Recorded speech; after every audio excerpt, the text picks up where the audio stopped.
அந்தணன் நின்ற இடம் பாழ் என்ற ஜோதிட பழமொழிக்கு விளக்கம் தாருங்கள் ஐயா. அந்தணன்னா குரு, குரு நின்ற இடம் பால் அப்படின்னு ஒன்று சொல்லப்படுது. ஆனால் அதில் குரு தனித்து நின்ற இடம் பால்னு தான் எடுத்துக்கணும். அதாவது குரு பகவான் ஒரு இயற்கை சுபகிரகம், பார்க்கும் இடத்தை வளர வைக்கின்ற ஒரு கிரகம், இருக்கும் இடத்தை அல்ல.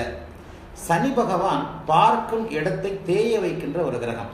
நல்ல சுபக்கதிர்களை, நல்ல ஒளிகளை கொண்ட நல்ல ஒளி அமைப்பை கொண்ட ஒரு கிரகமான குரு பகவான் தான் பார்க்கும் பாவத்தை வளரச் செய்வார். அந்த அடிப்படையில் ஒரே கிரகத்திற்கு எல்லா விதமான சகல விதமான அமைப்புகளும் இருக்க முடியாது. அதன் அடிப்படையில் சுபகிரகமான குரு பகவான் தான் இருக்கும் இடத்தை கெடுப்பார் என்பது உணர்ந்து கொண்டு இந்த விதி சொல்லப்பட்டது. அந்த அமைப்பில் தனித்து நிற்கும் அந்தணன் தான். குரு தனிச்சிருக்கணும், கலப்பு பலன்களை இல்லாமல் குரு தனித்திருக்கின்ற நிலைமைகளில் இந்த குரு பகவான் சில நேரங்களில் அந்த காரக பாவனாஸ்தி பிரகாரம் 5 குரு தனித்திருந்தால் புத்திரதோஷம். அது காரக பாவனாஸ்தி பிரகாரம் காரகன் நின்ற இடம் சரி வராது அப்படின்றதுல சொல்லப்பட்டது. சில நிலைகளில் வேறு எந்தவித பார்வையோ தொடர்போ கொள்ளாத அந்தணன் தனித்து இருக்கும்போது அந்த வீட்டை தேய வைப்பார் அப்படின்றது உண்மைதான்.